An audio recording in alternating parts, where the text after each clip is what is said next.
अस्सलाम वालेकुम एवरीवन। आज जो रेसिपी मैं आपके साथ शेयर करने के लिए जा रही हूँ ये बहुत ही ज़बरदस्त सी रेसिपी है। विंटर के लिए बहुत ही ज़बरदस्त है, प्रेग्नेंट लेडीज़ के लिए बहुत ज़्यादा फ़ायदेमंद है, साथ ही जो मदर्स बच्चों को फीड कराती हैं उनके लिए भी बहुत ही ज़बरदस्त सी ये रेसिपी है। आप इसे बना के 3 से 4 मंथ के लिए स्टोर करके भी रख सकते हैं। चलें तो फिर स्टार्ट करते हैं। सबसे पहले फ्राई पैन लेंगे, उसके अंदर शामिल कर देंगे गंदम के दाने, इनको रोस्ट कर लेंगे। और याद रखिएगा इनको रोस्ट करते हुए आपने डार्क ब्राउन कलर में रोस्ट नहीं करना, बल्कि ये लाइट से ब्राउन कलर में जब आ जाएं तो उसके बाद हम आंच को बंद कर देंगे। आंच को बंद करके एक अदद हम खुला बर्तन लेंगे, उसके अंदर इसको शामिल कर देंगे। उसमें शामिल करने के बाद अच्छी तरह से इनको फैला देंगे और उसके बाद हम इसके ऊपर गुड़ को शामिल करेंगे और उससे भी हम छोटे छोटे पीसीस में कट कर लेंगे और उसे भी इसके ऊपर अच्छे से फैला लेंगे। ये सब करने के बाद हम लेंगे तिल, और तिल को भी हमने रोस्ट करना है तो इसलिए उसे फ्राई पैन में शामिल कर लेंगे और फिर इसको हम लोग रोस्ट करेंगे।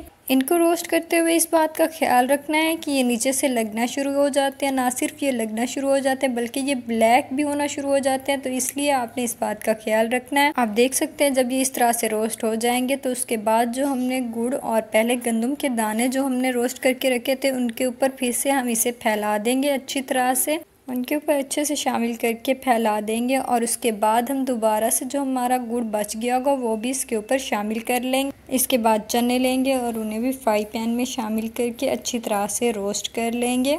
चनों को ज़्यादा रोस्ट नहीं करेंगे, बस इतना रोस्ट करेंगे कि वो गर्म हो जाएं अच्छी तरह से। और उसके बाद हम आंच को बंद कर देंगे। आंच को बंद करके चनों को भी हम शामिल कर देंगे जहाँ पे हमने बाकी चीज़ें रोस्ट करके शामिल की हुई हैं, उसी बर्तन में चने भी अच्छी तरह से शामिल करके इन्हें भी फैला देंगे। उसके बाद हम फ्राई पैन में अखरोट शामिल कर देंगे ड्राई फ्रूट्स में से, और इन्हें भी अच्छी तरह से रोस्ट कर लेंगे। अक्सर लोगों को अखरोट पसंद नहीं होते तो आप कुछ और भी इसकी जगह पर यानी कि कोई और ड्राई फ्रूट भी ले सकते हैं। इनको भी अच्छी तरह से रोस्ट करके उसके बाद हम बाकी चीज़ों में शामिल कर लेंगे। फिर उसके बाद हम फ्राई पैन के अंदर काजू लेंगे और काजू को भी अच्छी तरह से रोस्ट करेंगे। अगर आपको काजू पसंद नहीं है तो आप इसकी जगह पर भी कुछ और ले सकते हैं, यानी कि कोई और ड्राई फ्रूट ले सकते हैं। उसके बाद काजू को अच्छी तरह से रोस्ट करके बाकी चीज़ों में शामिल कर देंगे। फिर हम बादाम लेंगे, आपकी मर्ज़ी, आप बादाम कम या ज़्यादा ले सकते हैं, और बादाम को भी अच्छी तरह से रोस्ट कर लेंगे। मैं यहाँ पर सारा मटेरियल कम मिकदार में बनाने वाली थी तो इसलिए मैंने कम सारी चीज़ें ली हैं। उसके बाद हम एक कपड़ा लेंगे और उसको अच्छी तरह से हम फैला देंगे। उसके बाद जो भी हमने सारी चीज़ें बनाकर यानी कि रोस्ट करके रखी हैं उन्हें कपड़े में शामिल करके और इस तरह से अच्छी तरह से इनको दबाएंगे। जब ये आइडिया हो जाएगा कि इसके अंदर मौजूद तमाम तर ड्राई फ्रूट्स और जो भी हमने अनाज में से चीज़ें ली हैं वो अच्छी तरह से मिक्स हो चुकी हैं, तो उस टाइम पर हम इन्हें अच्छे से एक बर्तन में शामिल कर लेंगे।